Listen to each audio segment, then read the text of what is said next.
اعوذ باللہ من الشیطان الرجیم بسم اللہ الرحمن الرحیم۔ خلیفہ ہارون الرشید کی بیوی زبیدہ نے ایک خواب دیکھا جو بظاہر اچھا نہ تھا، جبکہ زبیدہ بڑی زاہدہ، عابدہ، نیک اور اللہ والی خاتون تھی۔ اس نے دیکھا کہ میں ایک چوراہے پر ہوں اور جو شخص آ رہا ہے مجھ سے گناہ کا ارتکاب کر کے جا رہا ہے۔ ایک عابدہ زاہدہ خاتون کے لیے ایسا خواب نظر آنا بڑا تکلیف دہ ہوتا ہے۔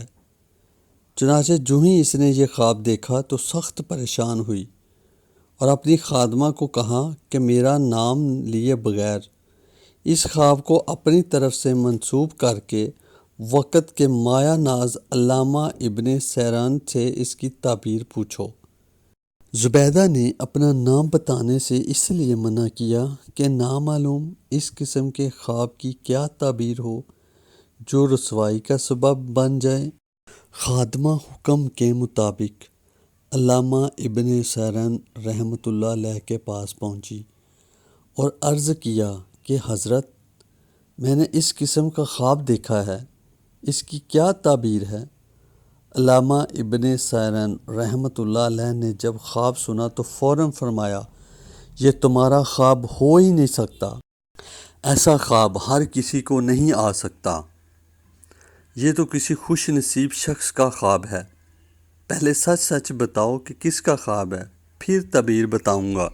خادمہ نے کہا، حضرت، یہ جس کا خواب ہے اس نے نام بتانے سے منع کیا ہے۔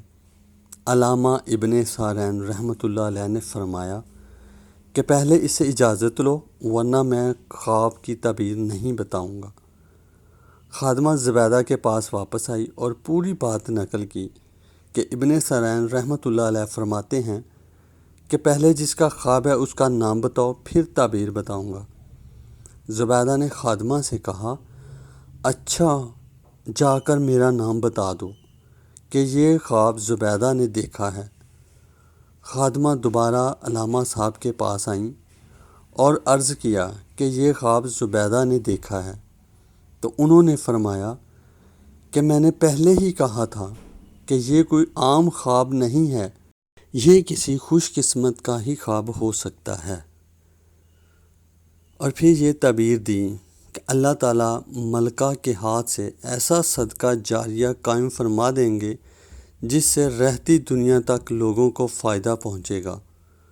خادمہ نے زبیدہ کو جا کر جب خواب کی تعبیر بتائی تو زبیدہ نے فوراً اللہ کا شکر ادا کیا کہ بظاہر خواب تو بڑا عجیب تھا لیکن تعبیر بہت اچھی پائی۔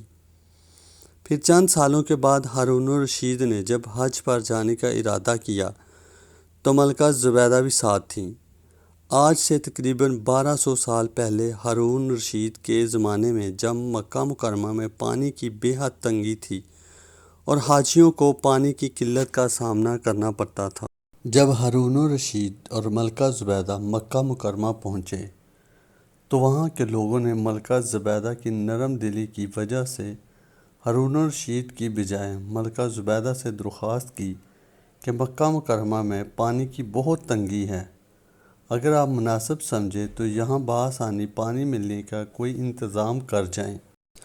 ملکہ زبیدہ سمجھ گئی کہ یہ بہت اہم جگہ ہے جہاں دوسرے ملکوں سے بھی لوگ آتے رہتے ہیں، ان کو پانی کی قلت کا سامنا ہے، لہٰذا ان کی یہ تکلیف کسی بھی طرح دور ہونی چاہیے۔ زبیدہ نے ہارون الرشید سے پہلے اجازت چاہی، جو اس کو جلد ہی اجازت مل گئی۔ اس وقت اسلام اپنے شباب پر تھا، کافر طاقتیں مسلمانوں کی زیر نگین تھیں، مسلمان دنیا کے اندر غالب تھے اور ان کا ڈنکا بج رہا تھا۔ اس وقت ہر فن کے بڑے بڑے ماہرین مسلمانوں کے اندر موجود تھے۔ ملکہ زبیدہ نے پوری سلطنت کے اندر یہ اعلان کروا دیا کہ جہاں جہاں کوئی ماہر انجینئر ہیں وہ سب مکہ مکرمہ آ جائیں۔ اذان ہوتے ہی تمام بڑے بڑے شہروں کے ماہرین جمع ہو گئے اور ماہرین کی ایک بڑی جماعت وہاں حاضر ہو گئی۔ ملکہ زبیدہ نے ان سب کو بلا کر یہ کہا کہ مجھے مکہ مکرمہ کے کونے کونے اور گلی گلی میں پانی چاہیے۔ کیسے آئے گا؟ کب آئے گا اور کہاں سے آئے گا یہ اب تمہارا کام ہے۔ سارے کے سارے انجینئر سر جوڑ کر بیٹھ گئے۔ سب نے باہم مشورہ کر کے ایک نقشہ تیار کیا اور مکہ مکرمہ کے چاروں طرف نہر زبیدہ کا جال بچھا دیا۔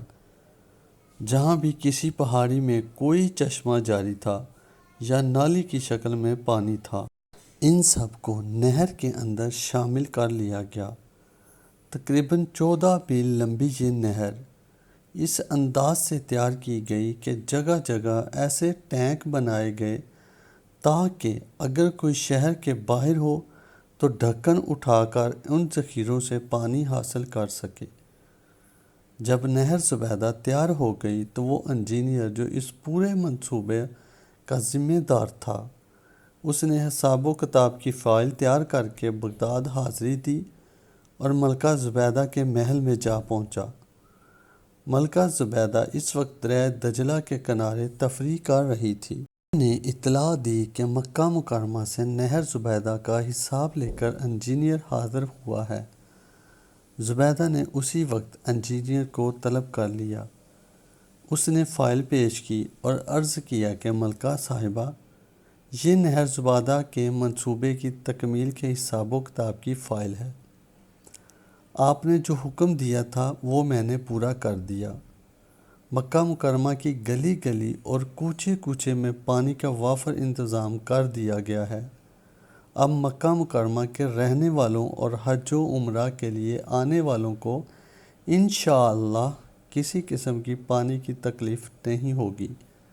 یہ حساب آپ کے سامنے ہے، آپ حساب لے لیجئے اور مجھے اجازت دیجئے۔ زبیدہ نے وہ فائل لی، اس پر دستخط کیے اور اس کو درمیان میں چاک کر کے دریائے دجلہ میں ڈال دیا اور وہ مشہور جملہ کہا جو تاریخ میں آج بھی محفوظ ہے۔ بولی، ہم نے آخرت کے حساب کے لیے اس کا حساب چھوڑ دیا، اور کہا کہ اگر ہماری طرف کوئی حساب نکلتا ہے تو لے لو، اور اگر ہمارا تمہاری طرف کچھ نکلتا ہے تو ہم نے معاف کیا۔